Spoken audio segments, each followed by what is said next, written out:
Om Shanti. Good morning. आज आपके सामने एक बहुत ही सुंदर मज़ेदार बात जिसका सभी के मन में कई प्रश्न होते हैं। और तो खासकर लोग कहते हैं कि आपके ब्रह्मा कुमारीज में लहसुन प्याज क्यों मना किया जाता है। तो लहसुन प्याज क्यों मना किया जाता है, इसके विषय में आपको एक अपने आप से एक बहुत ही ये बात बताना चाह रही हूँ। आज मेरे मन में आया और मुझे याद आया। एक बार मेरे परिवार में ही, लौकिक परिवार में, किसी ने मेरे से पूछा कि आपके यहाँ लहसुन प्याज मना करते हैं, क्यों करते हैं, इसका कारण क्या है? क्योंकि ये तो सब्जी होती है और इसको तो खा सकते हैं, और ऐसा क्या है इसमें? तो मैंने कहा कि ठीक है, क्योंकि अगर हम ऐसे बताते हैं तो फिर लोग बहस का मुद्दा बन जाता है कि नहीं, ऐसा नहीं, वैसा नहीं, ये नहीं, वो नहीं। और हमें परमात्मा सिखाते हैं कि आपको किसी भी बात में बहस नहीं करनी है, समय पर उसका उत्तर देना है। तो मैंने कहा ठीक, मैंने कहा मैं बताऊंगी आपको, मैं बताऊंगी, और हम इस बात की उसमें रहे कि कब ये कोई बात का मौका मिले तो मैं इनको उत्तर दे सकूं। फिर इसके बाद में कुछ समय के बाद क्या, उनका बच्चा बेटा बीमार था। तो उनको ना प्रेत आत्मा या इविल सोल्स जैसे किसी के तन में आती है या परेशान करती है, तो वो कर रही थी।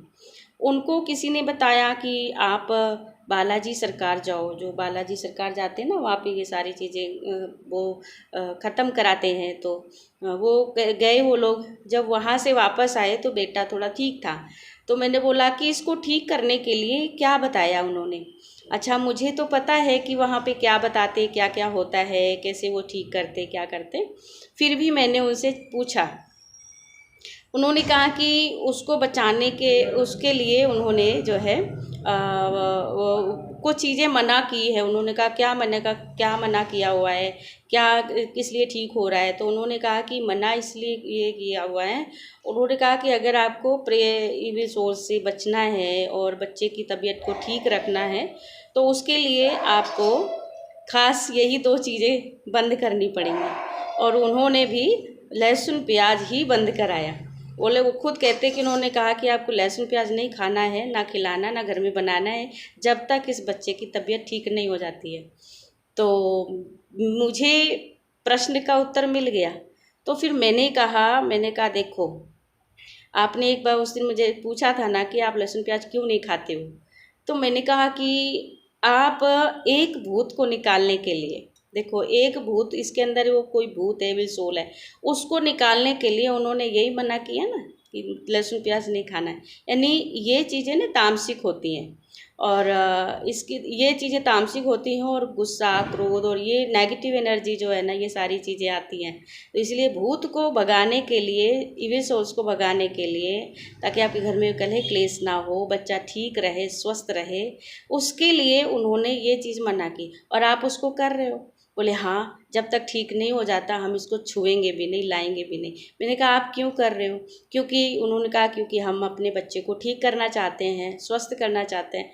मैंने कहा ठीक इसी तरह से, मैंने कहा हमारे यहाँ पर भी इसीलिए क्योंकि हमारे यहाँ पे भी ठीक किया जाता है। ये हो गई बाहर की बात, लेकिन हमारे अंदर जो 5 विकार हैं, असुर है, 5 विकार हैं, काम है, क्रोध है, लोभ है, मोह है, अहंकार है, जिन्होंने हमारे मन में, बुद्धि में, उसके असर हमारे तन में भी आता है, जिन्होंने पूरी तरह से तांडव मचा रखा है।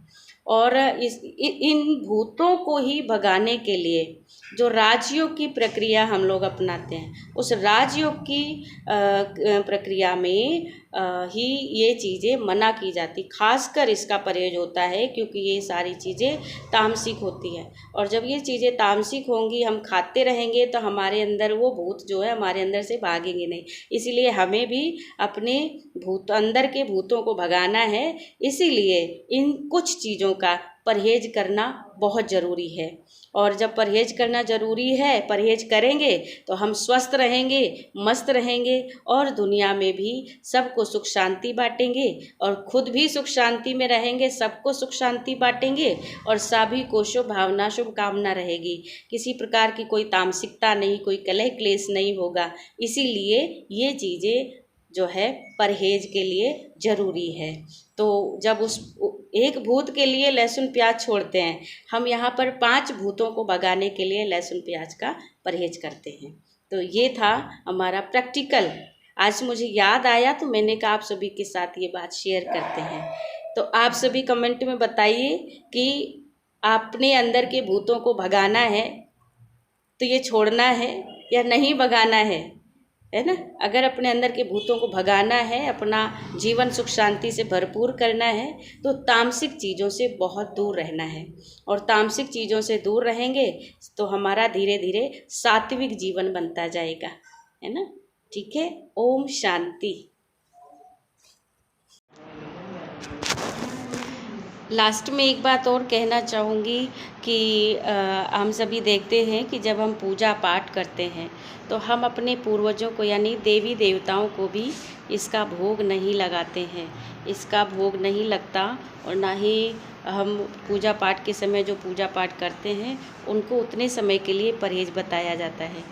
तो हम अपने देवी देवताओं को भी फॉलो करें कि जो हमारे देवी देवता नहीं खा सकते हैं उन्हें हम क्यों स्वीकार करें, है ना। तो इसीलिए अगर देवी देवताओं को अपने घर में बुलाना है और अपने घर में उनकी छत्र छाया रखनी है तो ये चीज़ें बहुत ज़रूरी है, इसका परहेज बहुत ज़रूरी है।